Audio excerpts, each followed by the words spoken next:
Tu es en train de perdre ta force sans même t'en rendre compte. Après 40 ans, ton corps commence à perdre du muscle. Même si tu marches, même si tu bouges, même si tu te sens actif. Et si tu ne fais rien, cette perte te vole ton équilibre, ton énergie et ton autonomie. Mais il y a quelque chose que tu peux faire. 5 exercices sans salle de sport, sans poids et avec un impact réel sur tes muscles. Reste avec moi, car ce n'est pas une routine de plus, c'est ta dernière ligne de défense. À partir de 40 ans, un processus silencieux commence que très peu de gens remarquent. Ton corps commence à perdre de la masse musculaire de façon progressive. Un phénomène connu sous le nom de sarcopénie. Ce n'est pas soudain, et c'est pour ça que c'est si dangereux. Un jour, tu as du mal à monter les escaliers. Un autre jour, tu as mal pour te lever du canapé, puis tu évites simplement de bouger, et le plus trompeur, continuer à marcher ou à t'étirer ne suffit pas, car ces mouvements n'activent pas les muscles profonds, ceux qui te donnent la vraie force, ceux qui soutiennent ton corps. Selon l'American College of Sports Medicine, plus de 60% des adultes âgés subissent une perte fonctionnelle parce qu'ils ne travaillent pas ces muscles correctement. La bonne nouvelle, c'est que tu n'as pas besoin de salle de sport, ni de machine, ni d'heures d'entraînement. Ces 5 exercices sont conçus pour réactiver ta force depuis chez toi, sans impact, et en moins de 10 minutes. Et si tu penses qu'il est trop tard pour commencer, attends d'entendre la suite. Il y a quelques semaines, un homme de 48 ans a partagé son histoire sur un forum de santé. J'ai toujours été actif. Je marchais tous les jours, je faisais des étirements, j'ai même acheté les meilleures chaussures orthopédiques, mais mes jambes restaient en faible, mes genoux craquaient, et me lever du sol était devenu un effort humiliant. Pendant des années, il pensait que c'était une partie du vieillissement jusqu'à ce qu'un physiothérapeute lui montre une vérité gênante. Ce n'est pas une question de bouger plus, mais de bouger mieux. Il a commencé une routine spécifique, sans poids, sans salle de sport. En moins de 3 semaines, il a pu remonter les escaliers sans douleur.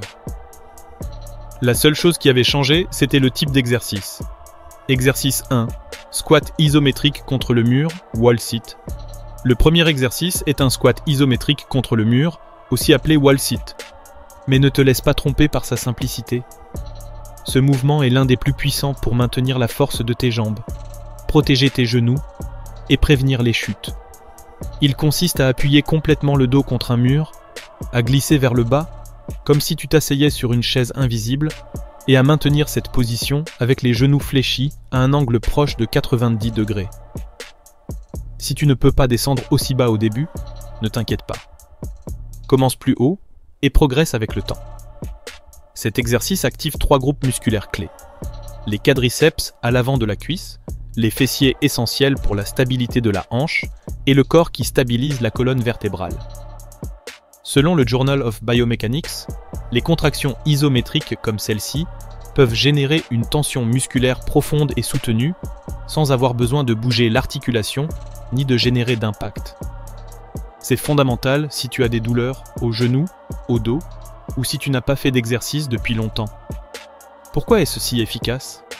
Parce que ça renforce les muscles que tu utilises tous les jours pour te lever d'une chaise, monter les escaliers ou rester debout longtemps.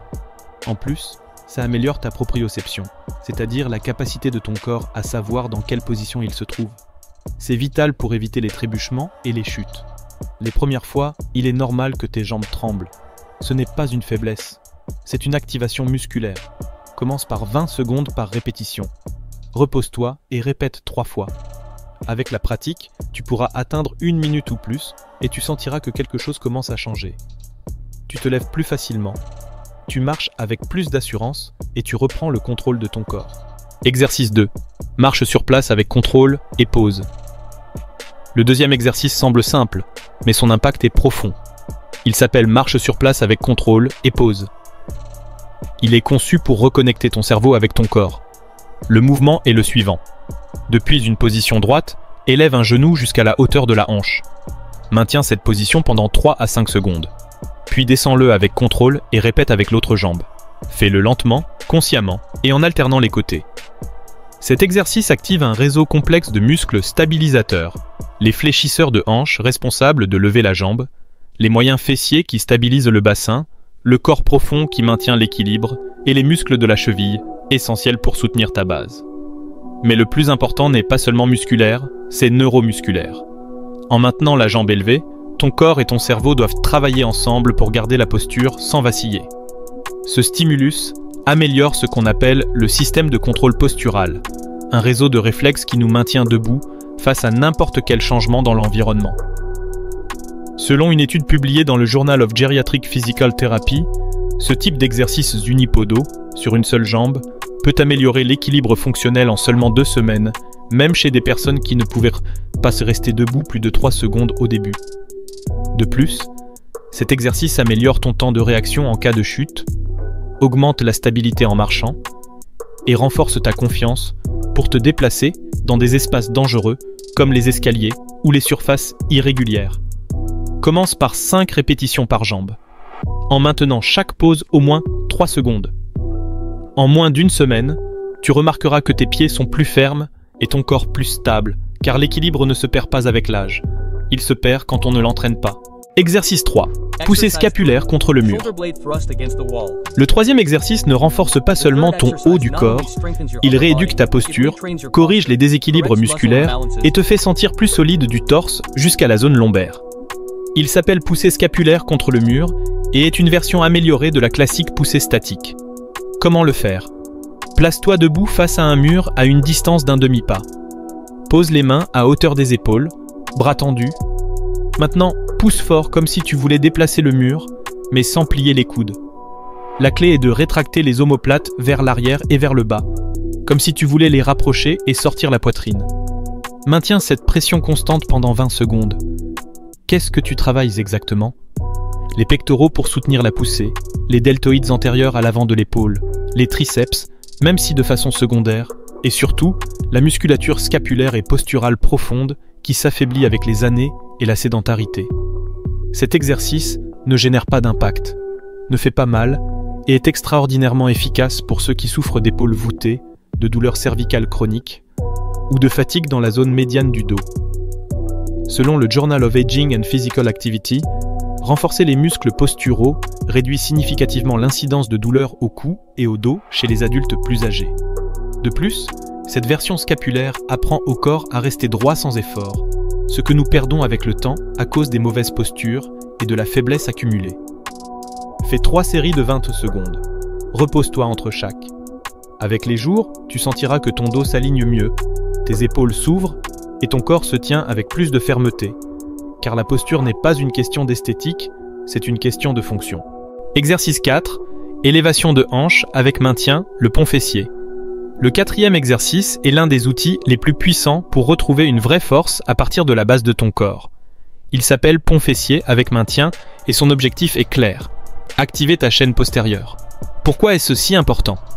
Parce qu'après des années passées assis, les fessiers, le plus grand groupe musculaire du corps, entrent dans ce que les experts appellent l'amnésie fessière. Ils cessent de s'activer et cette charge est transférée vers le bas du dos.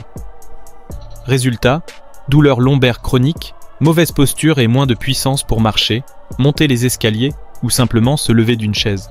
Pour le réaliser, allonge-toi sur le dos, genoux fléchis, pieds bien ancrés au sol. Depuis cette position, élève lentement les hanches jusqu'à former une ligne droite des épaules aux genoux. Maintiens cette position pendant 30 secondes, puis redescends avec contrôle, repose-toi et répète. Cet exercice active le grand fessier, responsable de l'extension de la hanche, les ischio-jambiers à l'arrière des cuisses, et la zone lombaire, qui stabilise la colonne vertébrale. Selon le Clinical Biomechanics Journal, travailler la chaîne postérieure chez les personnes âgées peut réduire les douleurs lombaires jusqu'à 40% et améliorer significativement la stabilité à la marche. En plus, le pont fessier améliore la mobilité de la hanche, la circulation dans la zone pelvienne et la capacité de réaction face au déséquilibre. Fais 3 répétitions de 30 secondes avec un court repos entre chaque. Au début, tu sentiras que tes fessiers se fatiguent rapidement. C'est normal. Mais en quelques jours, tu remarqueras quelque chose d'inattendu. Moins de douleur en restant assis longtemps, plus d'impulsion en marchant et un meilleur contrôle de tes mouvements. Parce que la vraie force ne commence pas dans les bras, elle commence dans les hanches. Exercice 5. Crunch croisé contrôlé, cross crunch. Le dernier exercice de cette routine n'est pas un simple abdominal classique. C'est un outil fonctionnel qui renforce le centre de ton corps et améliore quelque chose d'essentiel que peu de gens entraînent, la coordination neuromusculaire. Il s'appelle crunch croisé contrôlé ou cross crunch lent et il va bien au-delà d'un simple gain esthétique au niveau de la taille. Pour le réaliser, allonge-toi sur le dos, genoux fléchis, pieds au sol. Place tes mains doucement derrière la tête sans tirer sur la nuque. Puis amène ton coude droit vers le genou gauche en effectuant une torsion contrôlée du tronc tout en soulevant légèrement le torse. Redescends avec contrôle et répète de l'autre côté. Cet exercice active les obliques internes et externes, responsables de la rotation du tronc, le droit de l'abdomen pour stabiliser le centre du corps, les fléchisseurs de hanches et la zone lombaire qui collaborent à la mobilité fonctionnelle. Mais le plus intéressant, c'est qu'en croisant le corps de manière alternée, tu crées un schéma croisé d'activation cérébrale. Cela signifie que tu stimules les deux hémisphères du cerveau en même temps. Selon des études en neurosciences appliquées à l'exercice, ce type de mouvement améliore la cognition, l'équilibre et la vitesse de réaction chez les personnes âgées. Pourquoi est-ce si important ? Parce que presque tous les gestes du quotidien, tourner la tête, monter dans une voiture, attacher sa ceinture, sortir du lit, nécessitent une rotation, pas seulement de la force frontale. Et c'est justement ce que tu entraînes ici. Fais 10 répétitions de chaque côté, lentement et avec précision. Si tu ressens une tension dans la nuque, ajuste la position des mains ou soulève moins le torse. Avec la pratique, tu remarqueras non seulement un meilleur tonus abdominal, mais aussi plus de fluidité, de contrôle et de sécurité dans tes mouvements. Parce qu'un corps fort, ce n'est pas pour bien paraître dans le miroir, c'est pour bouger sans peur dans le monde réel. La force ne se perd pas avec l'âge, elle se perd quand on ne l'utilise pas. Et le meilleur dans tout ça, c'est qu'elle peut se retrouver sans salle de sport, sans haltères, juste avec de l'intention. Ces exercices ne font pas que réactiver ton corps, ils te rendent le contrôle, car il n'est jamais trop tard pour te sentir fort à nouveau. Ton corps s'en souvient encore, il a juste besoin que tu le réveilles. Message final, tu as aimé cette routine ? Alors ne rate pas la suite, car 99% des gens pensent bien manger. Mais certains aliments détruisent tes muscles. Clique et découvre-les.